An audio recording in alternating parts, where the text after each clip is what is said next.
want to start this video off by saying that I don't think that any of the performances at the Cabaret Voltaire are by any means what the general public would describe as theater, what we generally look at as what makes theater.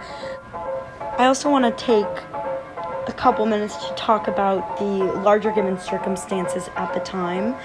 Dadaism was born not just during, but as a direct response to World War I. So this particularly took place in Switzerland during the time of World War I. This was obviously the first large war that many people have seen at such a scale and including so many countries, and such a large death toll, and in so many ways was just complete anarchy. And I think a lot of artists at the time really internalized that, and it reflected in their work. And like I said, we'll talk about it a little bit more in depth later on, but Dadaism is pure anarchy, nonsensical. So Switzerland particularly was a neutral country, of course, which meant that it became a safe haven, not just for artists, but people of all backgrounds. There were a lot of groups of people who saw it as a way to escape something. So there were, of course, artists, thinkers, anti-colonialists, as well as diplomats, propagandists, and even military personnel from surrounding countries who were escaping something. Particularly in Switzerland, there was just complete anarchy because unlike France or Germany, the other two really big contributors to the war that had a lot of propaganda and a lot of silenced voices happening, making it so that there was one collective view or image being churned out. Switzerland had everything. Their whole deal was that they were neutral. Even if they were not completely neutral, that's what they claimed. And because of that, there were a lot of mixed voices speaking over each other. And artists particularly saw this as a place where they could speak freely and protest and curse these higher bodies and not be as afraid of censorship.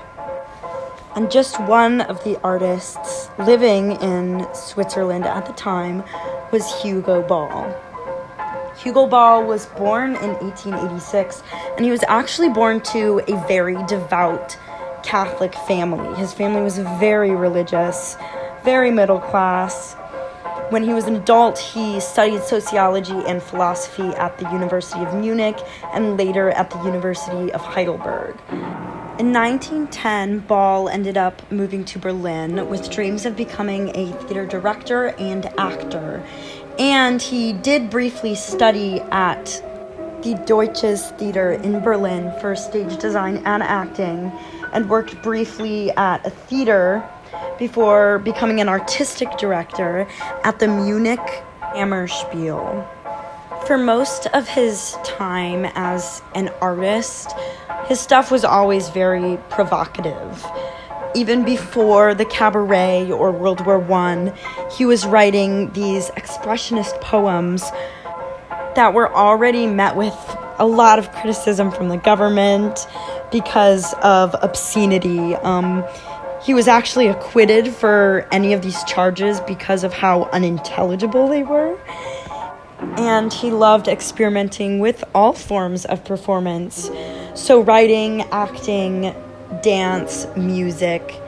And he did have plans with another theater maker to create an experimental multimedia theater. But this was, of course, interrupted by the beginning of World War I in 1914. And at the beginning of the war, he tried to enlist as a volunteer.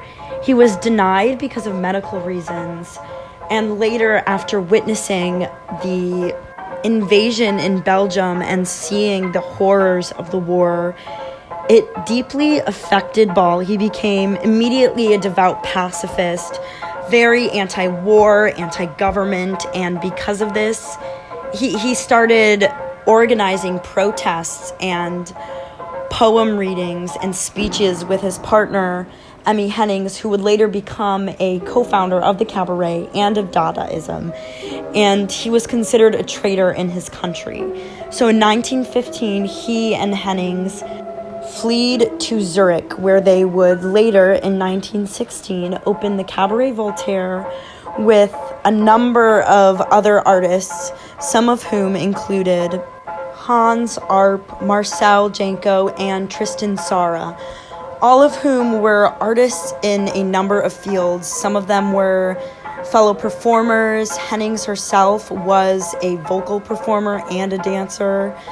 Marcel Janko was a visual artist. So they did everything, and that was originally one of the intentions of the cabaret, was to bring in different voices from different mediums and just have this shared space where people could speak freely and openly and share their work.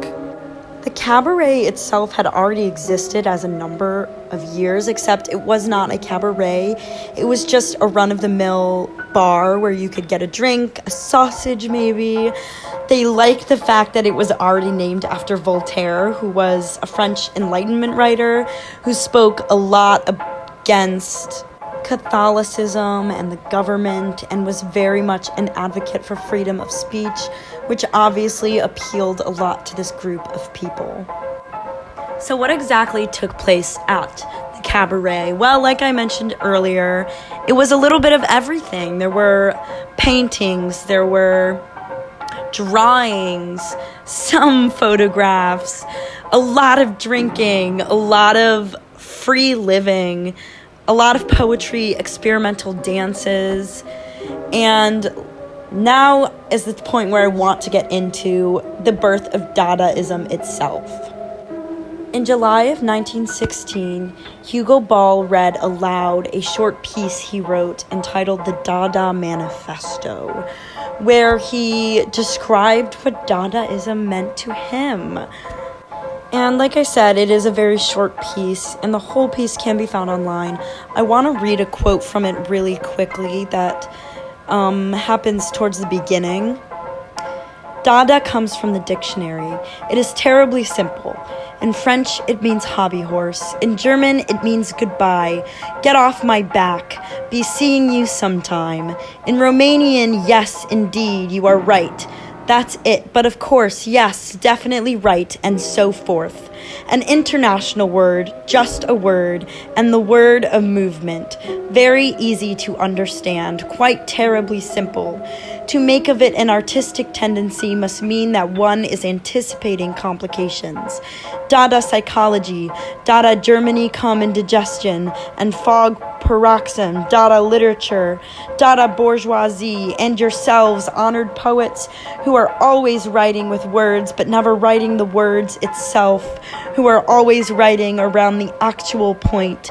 Dada world war without end, Dada revolution without beginning, Dada, you friends and also poets, esteemed sirs, manufacturers, and evangelists, Dada Zara, Dada Holzenbeck, Dada Madada, Dada Madada, Dada Dada Dare, Dada Dada Hui, Dada Za. So that's just a piece of it. I think that is a pretty good opener to what exactly Dadaism is. What exactly is that? Well, honestly, complete nonsense. The point of it was to go against society itself. A lot of their poems existed in no existing form of language. They were complete gibberish. He mentions in that section of the manifesto itself that the word Dada was chosen because of its meanings. It has so many and therefore really means nothing. They really like the fact that part of it sounded like something that would come out of a baby's mouth. Nonsensical, completely irrational. It was seen as a protest towards the bourgeoisie and capitalism and government. Like I said, society itself. Anything that society believes is anything that Dadaism does not believe. This was a group of artists who believed that a lot of what began this war, along with many other wars, and just the suffering of humans in general, was the fact that we put so much meaning to so many meaningless things. And in reaction to this, they created an art that they intended to be meaningless. There is even this saying in the Dada community, which I think is very amusing, that goes, Dada is anti-Dada. So the main goal of it was just to confuse people. It was kind of a big FU to the rest of the world. The cabaret itself closed down not long after its opening. It closed in 1917, only a year after its opening, mainly due to the fact that it wasn't incredibly lucrative and the people who owned it weren't particularly invested in paying their rent. But it still went on to have an incredible impact on the art community as a whole, and also, of course, theater. Tristan Czar, who I mentioned earlier, went on to write a couple of Dada plays. One of them is called The Gas Heart. This was also the home of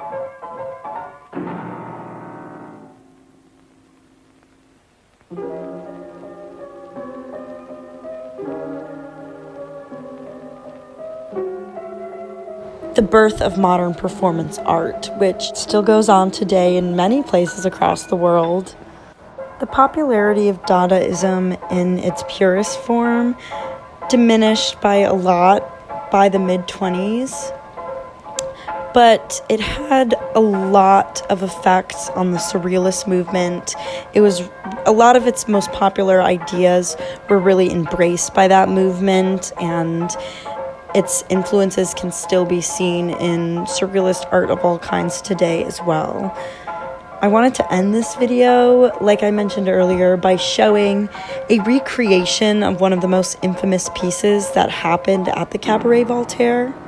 It is a performance piece done by Hugo Ball and others to a poem he wrote entitled Caravane. I also want to preface this video by saying that what he is speaking is not French or German or Swedish. It's nonsensical. It is a non-existent language. So it was not understood by anyone, and it still isn't understood by anyone. I also thought that I'd end my part of this video by stating something that I just think is particularly interesting, which is the later life of the Hugo Ball. By the 1920s, he had actually returned to the Church of Catholicism. He became somewhat of a religious zealot. He moved to a small village in Switzerland. He passed away in 1927 at just the age of 41 in basically complete isolation, which I just think is so interesting. So yes, I hope you enjoy this, mind you, recreation of the performance of Caravane.